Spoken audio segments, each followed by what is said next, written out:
Okay, I'm going to try and show you how to attach an activity that involves one of those Bitmoji slides where you're clicking on different links and it's taking you to other places.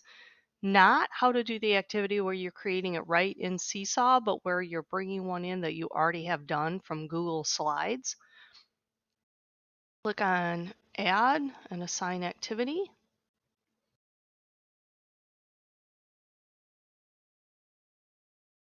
I'm going to create a new activity. And I already had one of those done from last year, so I'm going to call it Michigan Virtual Field Trip. And I would be typing the instructions to my students. I'm not going to waste a lot of time doing that right now. I can add voice instructions to read whatever it was I wrote right up there. Multimedia instructions or example, and a template for student responses. Where you want to work is in the template for student responses. And you're going to go to the drawing pad. Just going to give myself a background so that my field trip is going to stand out. And I'm going to give it a shape to sit on.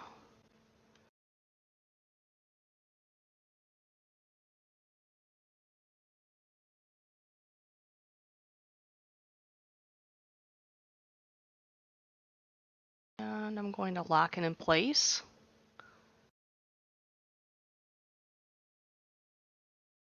I'm going to give us a title.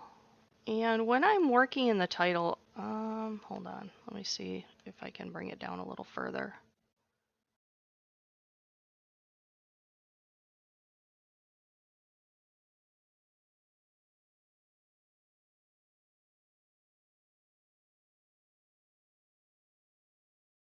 So when I'm in here, it's just not going down far enough. Hold on. You can actually style and change your font. So I could highlight those words. I could give it a different font. I could change the style of the, whether it's how it's filled in, and I can change where it's organized within the square. I can bring this to front where it is, or I can send it behind that blue square that the rectangle that I placed there, or I can bring it to the front. So there are those options. Up, stretch it out, give myself some room. And I'm going to lock that in place. You're locking in place anything that you want to make in the background that the kids can't move. And now I'm going to add in my activity. See where it says link? I can't do this quite yet. I have to do one more step to my activity. So I have it pulled up in the background as a tab. You can see it has multiple slides. And I need to publish it to the web, which kind of gives it a web link. So you go to File, down a little further, Publish to the web. I never mess with all of this. I just click on Publish. Do I want to publish this? Yes. And I'm going to go Control C to copy that.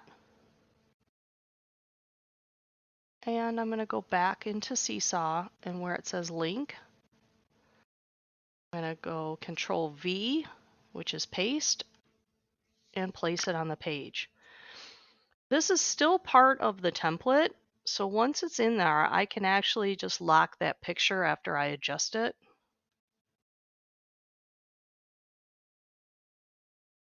Something's not quite right. Try this again. We're going to go up here.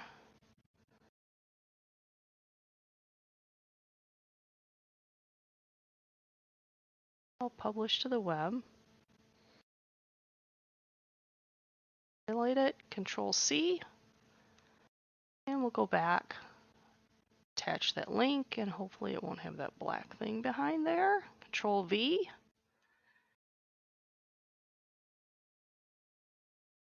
Well, we'll double check it a bit. Just the way it's showing up for some reason. I can stretch it out, I can make it whatever I'd like it to make, so the kids can see a pretty picture. Not going to waste too much time. You could see that it's linked.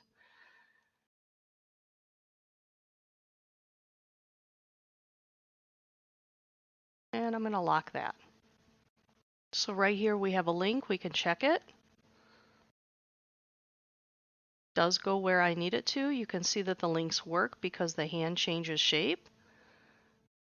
You could go through and test all your links if you wanted. And I'm going to click out of that and bring myself back to Seesaw. So what I can do, since my students really aren't familiar with how to make this work, I can actually record right on here for them. I can add a page, and I'm going to move that to the front because we're going to delete it later. I'm going to grab, I just searched for a speaker icon with a transparent background, and I'm going to copy this image. I'm going to go back to Seesaw and hit Control V and paste it. I'm sure there's an easier way to do this. I just am not sure. I stretch it all the way out because I don't want the white all the way around. I'm not sure quite how to fix that yet. So I'm going to record over this. And you, boys and girls, today we get to go on a field trip. I'm going to show you how to work the template that you're going to be using. So the template you'll have will look something like this.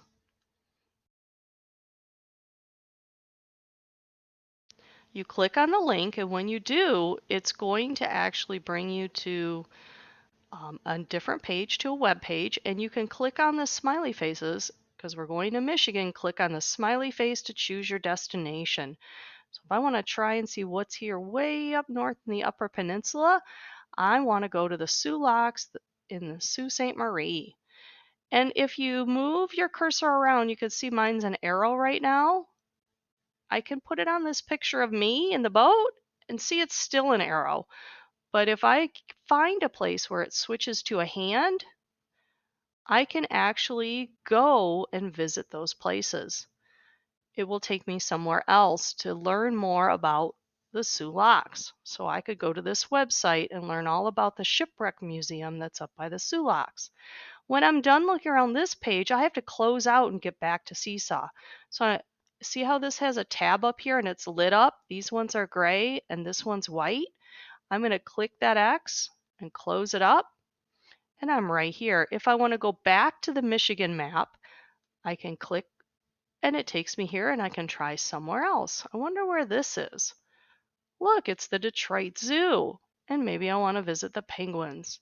So I can go right over here, or I want to go to the polar bears. And I can visit those places.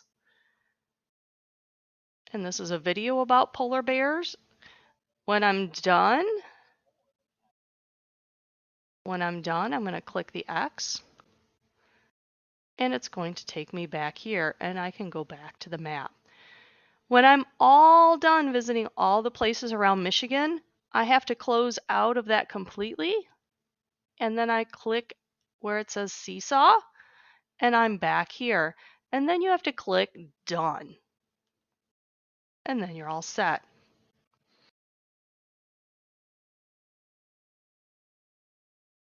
So your recording for the students is done, and if you see, it put it up on the first page. So it has a recording, and you can test it.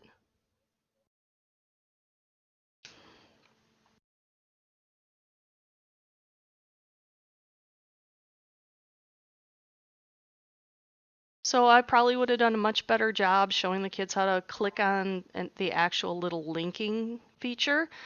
But if you have a math activity, like say with the pattern blocks that you can use, you can, or adding and subtracting, you can actually use the tools on the kids' template by going through however many slides you have while you're recording. And then you'll have a piece that you can place right on the template that you made so that the kids can hear what it is you're going to say and what to do. So I'm going to show you how to do that. See how this moves? It was here.